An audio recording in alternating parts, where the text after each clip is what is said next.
Hello and welcome to this week's episode of Strange Pathways. I'm your host, Scott Mort. I'm doing well. I hope you guys are doing great too. I have some amazing news, honestly, and I'm not hearing anybody say a lot about it.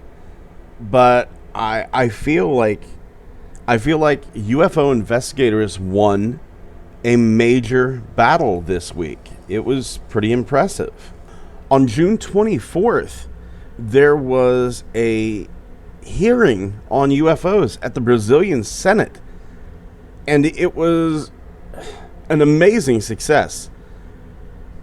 Almost a full house, 22,000 views on the TV Senado channel, on YouTube, and this is going to open a lot of doors for further discussions about UFOs and, honestly, thus then, unexplained phenomena in general. This meeting was opened by one of their senators, an Eduardo Guerrero, and it went amazingly. It went absolutely amazingly. It started off with Wilson Pickler kind of explaining the premise of life out there. He illustrated this with images and cosmic immensity, the sheer number of galaxies and stars, a ton of scientific arguments.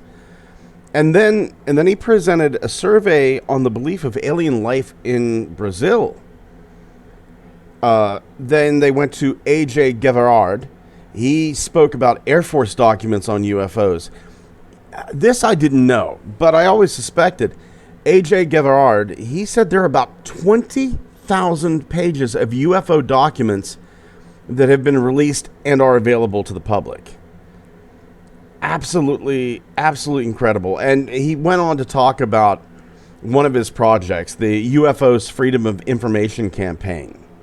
Gerard showed illustrations of UFOs, landed UFOs, detailed documentation. It was mind-blowing that they got this many people to listen to them. After that, Rony Vernay, he talked about some of the contactees that had injuries and even deaths. He talked about Operation Prado. This was an official investigation that looked into the Chupa Chupa phenomena. For those that don't know, the Chupa Chupa phenomena, that took place in 1977. These UFOs caused vicious scars on some of the local residents' bodies. They organized night vigils, lit fires, ignited fireworks, trying to scare off what they call these Chupa Chupas. If I'm remembering correctly, they were kind of refrigerator-sized and looking flying objects and lights in the skies. It got so bad that the mayor of the town, Colares Para, Jose Ildon Favacho Sierra, he actually begged for help from the Air Force. That's how bad this got. The Chupa Chupa phenomena was so large, it actually got the attention of Jacques Vallée. You know, the guy, the man who probably knows more about UFOs than any other person that has ever walked the planet. Jacques Vallée investigated this, and he found that, there were some people that were killed. The injuries were consistent with radiation effects from microwaves. There were other ufologists, and this is where the name Chupa Chupa comes from. It actually means sucker, sucker. Other ufologists claimed that these UFOs sucked blood from 400 people, almost like the vampire myths of old. And on and on. The presenters made their cases at this hearing on UFOs. Robert Salas concluded everything by saying, you know what, the end of the secrecy would impact humanity positively. And I agree. The end of the secrecy would help us. It would absolutely help us. Imagine if we learned the secret of UFO propulsion.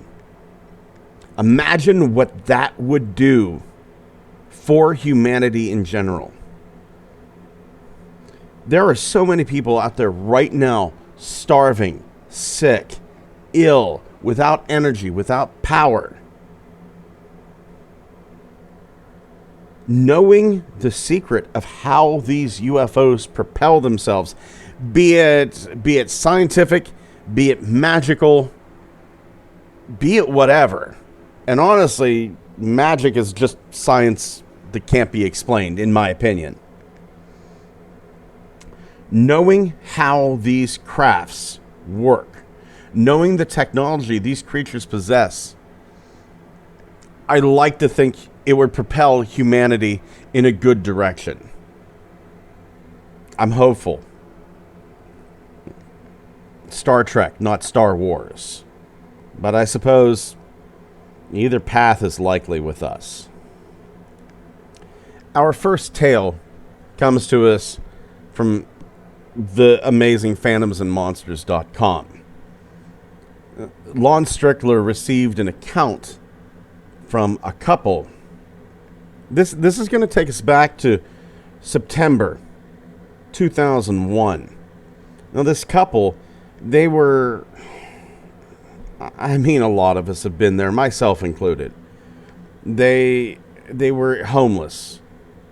They were the homeless in the woods of Norman, Oklahoma. And I've been there. I wasn't there for long, but I've been homeless. Here's something that people don't tell you about being homeless. Being homeless is expensive. Having to buy all your food pre-made. I mean, whenever you're homeless, it's not like you can go buy a raw chicken and cook it. Being homeless is expensive. I was lucky. I was only homeless for a few days. I ended up shacking up in a model home, illegally, of course.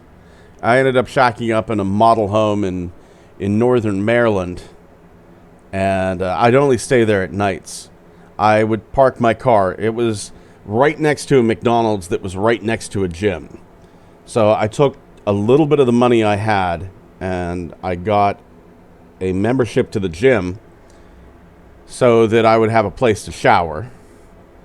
And McDonald's gave me the cheap food that I needed. And at nights, I would kind of just park my car either at the gym or the McDonald's and kind of hunker down the model homes. I'm telling you, if you're homeless, it's expensive. And people do not realize that. So this couple has all of my sympathy in the world. They decided to camp. It's kind of close. If you're familiar with Norman, Oklahoma, it's kind of close to West Robinson Street, right next to a Crest grocery store. And they said that's why they picked the location. It was right next to a grocery store. There was hotels nearby. And that way, if they wanted to shower and if they could have a hotel room with what little bit they had, they could go there. Legacy Park across the street, they decided, hey, we can use the bathroom in the park as well. They weren't as lucky as me. They stayed in the woods for about 2 months. But they were smart. They saved up enough money. They got a bus ticket out of town. But the nights that they were there, the husband would hear things at night. He would hear something that sounded like a woman talking. Now he kind of shrugged this off. He thought, well, maybe it's echoes from people walking across the street at the park or the store. But it really sounded like it was right next to their tent. And they were pretty far in the woods. They're trying not to be seen. Sadly, there were other homeless people there, but everybody kind of camped far enough away from other homeless people just to try to give them privacy. And unfortunately, they had a looter go through their tent. They were trying to go unseen. Now, they were seeing a huge owl that sat right above their tent. Owls are kind of iffy. There's the wife is saying that in her tribe, I'm assuming she's Native American, in her tribe, the owl is a messenger. It's usually a sign of death. It's a bad sign. It's not good. Owls, too. There's a lot of times it seems that paranormal phenomena, especially UFO activity, owls have something to do with it. If you want, there's an amazing book called The Messengers, Owls, Synchronicity, and the UFO Abductee by Mike Cleland. You know what? I'm going to leave a link to Mike Cleland's website, hiddenexperience.blogspot.com. I'm going to leave a link to that in the Strange Pathways Facebook page.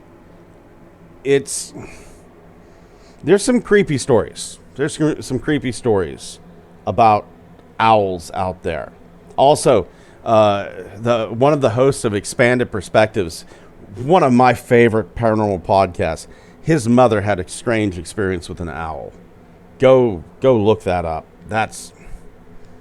It's ugh. That's all there is to say about it. It's unsettling. The wife is saying, though, that she used to open up the flap of the window in the tent, and this owl would be just there, staring at her.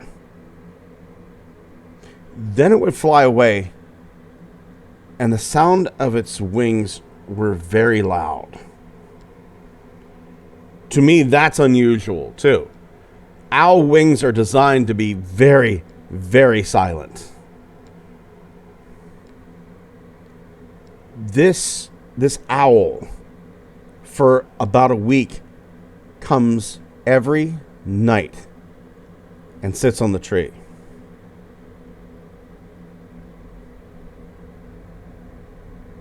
Then they have the most frightening night. It starts off like this. They were burning their trash. And the husband would always burn it a little bit away from the tent. So they had made like a little path. Here's our tent. Here's our burn pile. So they had just gotten done burning their trash. And there's this huge cedar tree behind them. Through the night, he hears like the start of cracking. And something's crashing down through the limbs above his head. It scares him. Scares him enough that he moves out of the way. But there's nothing. There's nothing he can see. And then something started to chase him. The wife, she hears running feet go past the tent. And then it stops. There was nothing behind the tent. Just brush, thorns. She says if anything would have ran through that, it would have either gotten stuck or if it was big enough and mean enough to crash through thorns,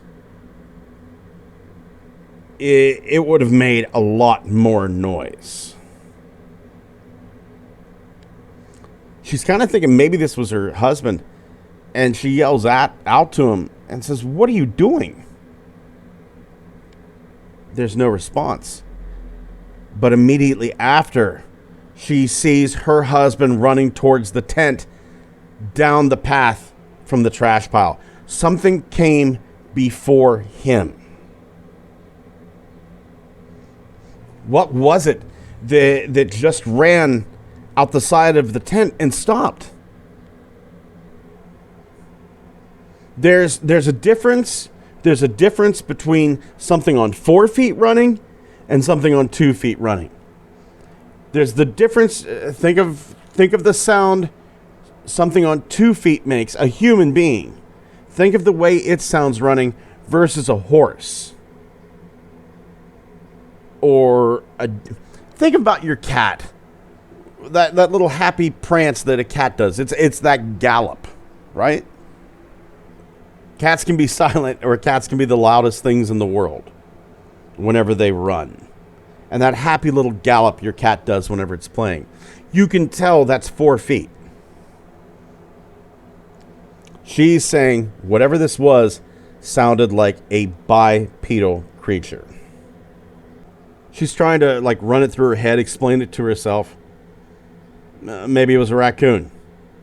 The only other animals they'd seen there besides the owl was an armadillo. And an armadillo is not heavy enough to make these sounds. It was heavy. The husband gets closer to the tent, and he's yelling, "Please hurry up, open the door." He says, "Something's chasing me. It's big." The wife looks at him and goes, "Oh, what did you see?" He goes, "I didn't see anything. It was dark. I felt it behind me." Once again, and I think we would all do the same thing. She's running through in her mind. Well, maybe it was somebody trying to steal from us. Maybe it's the cops. Maybe it's some crackhead running loose through the woods. They're in the tent. They're trying to calm down. And then they hear a loud, high-pitched sound. It's near the tent. Then it's echoing towards the hotel, the other side of the woods. It sounded like it was flying away, screeching. And you could hear tree limbs cracking. Whatever this thing is, it's flying away, and while doing so, breaking tree limbs. She said it was like a high screech whistling from low to high. Something loud like thunder or a siren. After this night, nothing else really happened. They kind of saved up their money as much as they could to stay in the hotel. They only went into the tent as little as possible. And then they got out of town for good. I can't say that I blame them. Now, Lon Strickler, being the kick-butt investigator that he is, he checks around for strange creature sightings in the Norman, Oklahoma area. There's Thunderbird sightings. There's Bigfoot sightings. There's crawler humanoids. One of these, or something brand new, terrorized this couple.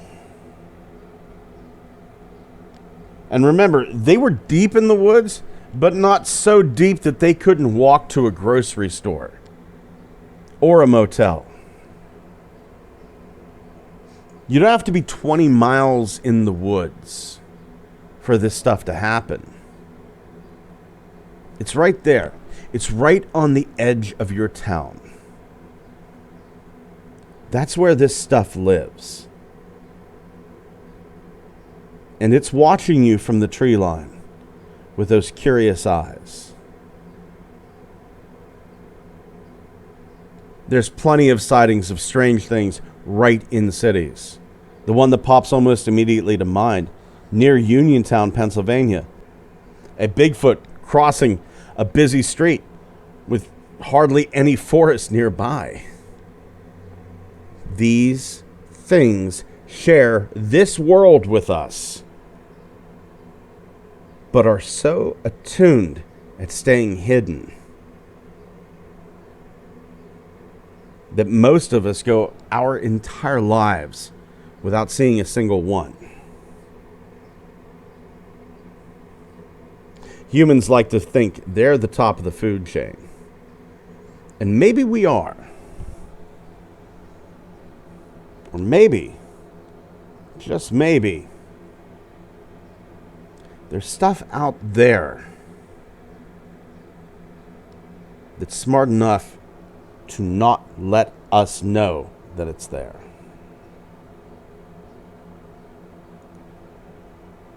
It's been said that humanity is a species with amnesia.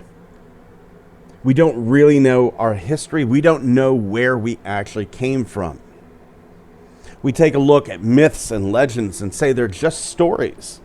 But myths and legends tend to have a kernel of truth in them.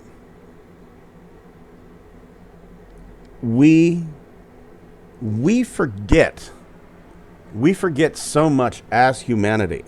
And I'm not talking like ancient aliens. I'm not talking history, Greek fire, how the pyramids were built.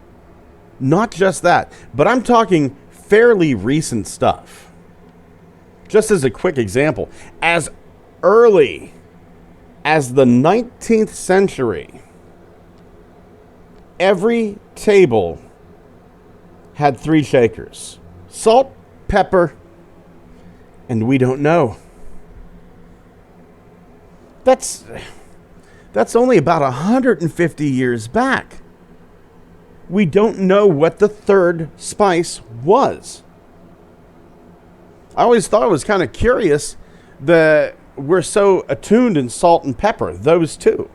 Why not cinnamon and cardamom? Why not parsley flakes and Parmesan cheese? Why not oregano and thyme? But no, we are very stuck on salt and pepper. But there was that third one.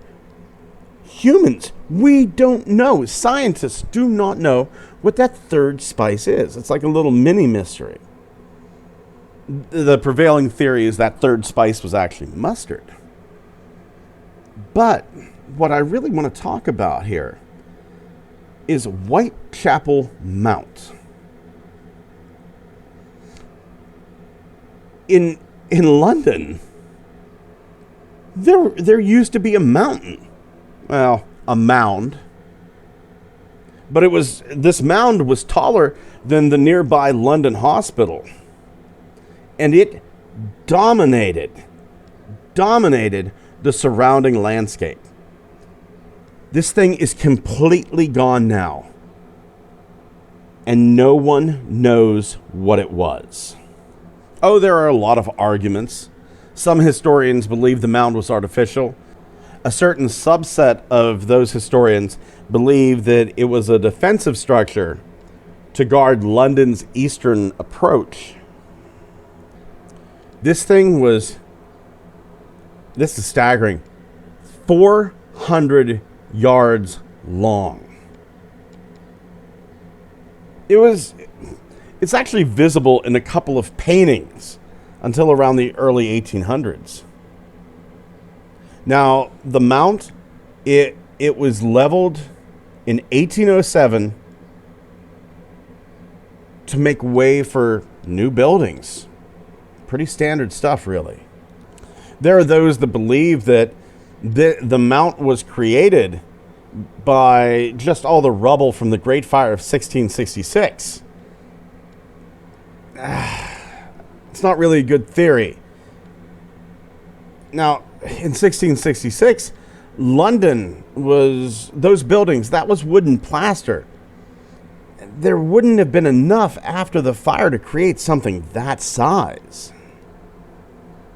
And the mount itself, Whitechapel Mount, was very, very dangerous.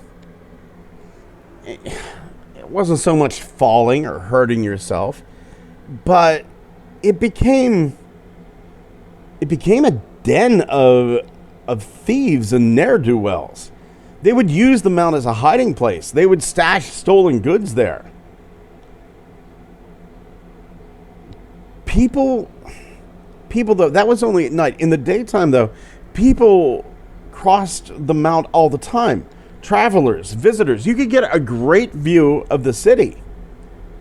You could even go up this thing with a horse cart and mules.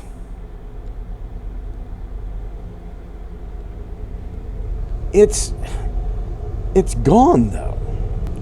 Other theories were that maybe this was the burial place of those that died in the Great Plague of 1665. Others think that it was a defensive structure going back to the English Civil War. Some say it was a defensive structure going back even further, that the Saxons built it. No one knew where it came from. No one knows what its purpose was. There are even those that believe that it was just a big pile of cow dung.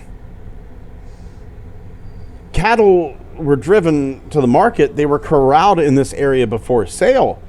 So, if you don't clean stuff up, it accumulates. If you don't clean it up for 400 years, it accumulates a lot. And I mean, this place did have another name. It wasn't just the Whitechapel Mount. It was called the Whitechapel Dungshill. Whenever it was decided to take down the mount, it took several years. They took the soil from Whitechapel Mount and they used it to make bricks. These were delivered to Wentworth Street, Bethnal Green, Hanbury's Brew House, which is known as the Black Eagle Brewery. That building still stands today. A lot of antique hunters went through that soil too. A silver tankard here, a Roman coin there. Probably the most amazing find was a carved boar's head with silver tusks. They believed that this was a memento of the Boar's Head Inn, which was the setting for a lot of Shakespeare's plays. It's kind of odd to think of as a hill as mysterious and having a finite existence. But that's exactly what this was. Was Whitechapel Mount a glorious place of battle, defending old London from invaders? Or was it just a pile of cow's crap? It's the manly part of me wants it to be like, defend the invaders. But there is a certain poetic joy to having this large pile of cow dung become this beautiful, important, mysterious monument. I think if I could have it my way, it would be cow's dung elevated to mystery. Our last tale is going to take us all the way back to February 4th, 1977, Pembrokeshire, Wales. There's a school there called Broadhaven. It's a winter day. It's cold. But the children there are going to have quite the experience. The children, there's about 14 of them. They're about 10 years old. These kids, they come in from recess and they tell the director of the school and a few of the teachers, there's this thing flying around outside. We don't know what it is. The director, he thinks that he's being pranked. So he doesn't go out. He doesn't even take a look. But one of the students there, he's just too curious. Dave Davies. Davies goes out, wants to take a look for himself.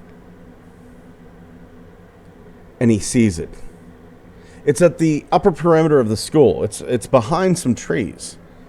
This thing is 50 feet long, glowing. It's about the size of a bus hanging in the air. This thing has a central dome on the top. It covers the middle third.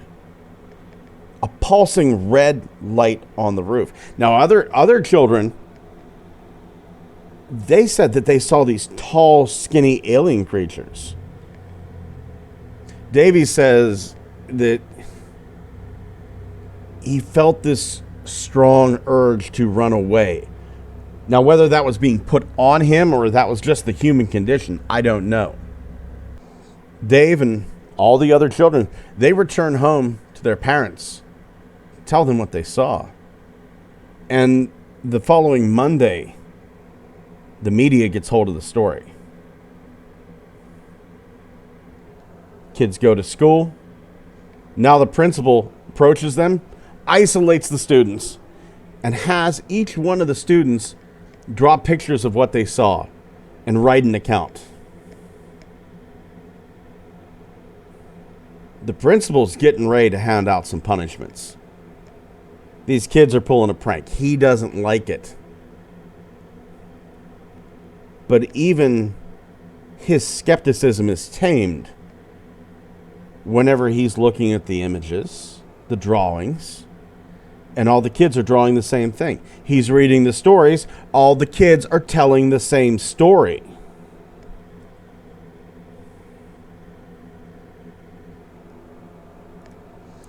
As always, lives are ruined. Dave Davies, he was bullied for the next 5 years. He was that weird kid that saw the UFO. Dave's a strong man. He wasn't going to break. He wasn't going to say, yeah, I was lying, whenever he was telling the truth. And to this day, Dave's story has not changed. 40 years later, Dave's story has not changed.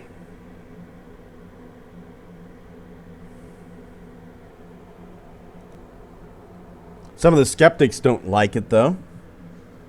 One Emlyn Williams of the Swansea UFO Network, he thinks that what they saw was a couple of kids saw someone walking around holding some sort of gadget, and that the UFO they saw, that was a sewage tanker.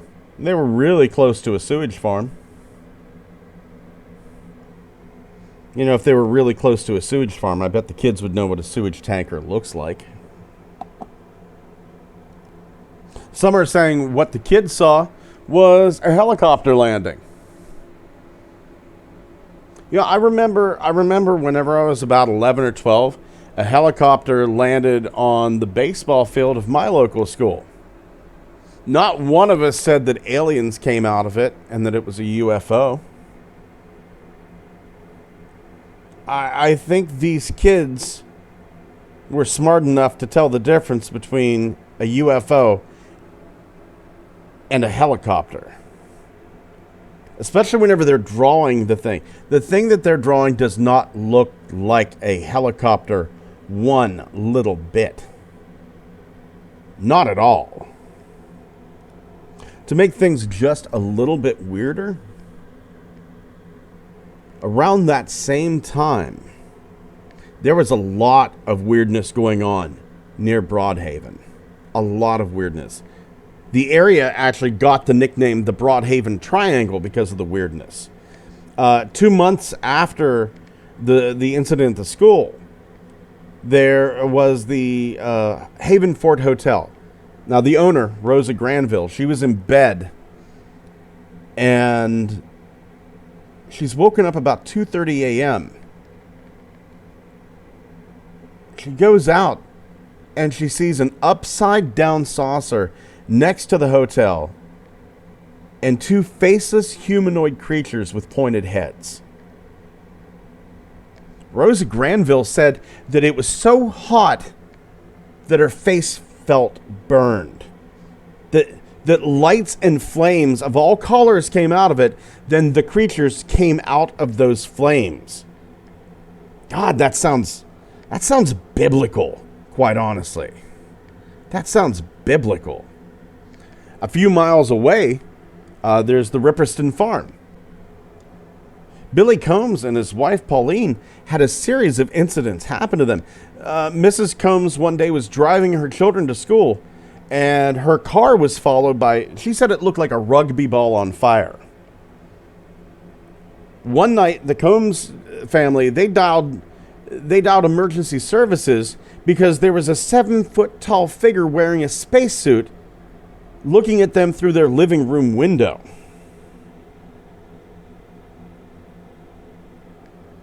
Stuff was happening in the area. I live my life by what's called the iceberg theory, which is at any moment about any subject, I only know 10%. The same way that you look out and see an iceberg in the ocean, you're only seeing the top 10%. The bottom 90% is hidden. So I live my life by what I call the iceberg theory. Right here we have the Combs family. We have the hotel incident. We have the school incident. That's 3 things that were reported. I can guarantee if we did some digging, we'd find more. Because I'm willing to bet 10 times that happened. At least. At least. I feel sorry for the kid that was bullied. The kid was just being honest. It ruins lives. It absolutely ruins lives. And we as a society, we need to move past that so we can find out what the truth is. And it angers me deeply that whenever somebody sees a ghost, a UFO, a cryptid, society's first move is to judge them, critique them, make fun of them. We're supposed to be scientists and explorers. And we need to start acting like it. Thank you for joining us once again here on Strange Pathways. Please head on over to the Facebook page. I'm going to have a lot of photos and links dealing with the cases we talked about here today. I'm doing more videos up on TikTok, up on Instagram, little tiny 1-minute things. Head over there. Links will be in the description down below. Please get out there. Tell your friends, tell your family, leave us good reviews, mention us on forums, really get the word out there. Every day, it's nice every day to go see those views creep up and to see the subscribers on our YouTube channel go up and up and up. It always goes a little higher. It never really goes down. Does my heart good. Does my heart good. While you're over there on YouTube, click like, subscribe to the channel, ring the little bell, comment. And if you'd like to get in touch with me, you can do so at strangepathwaysmail@gmail.com. Thank you once again for listening. Take care of yourselves and each other.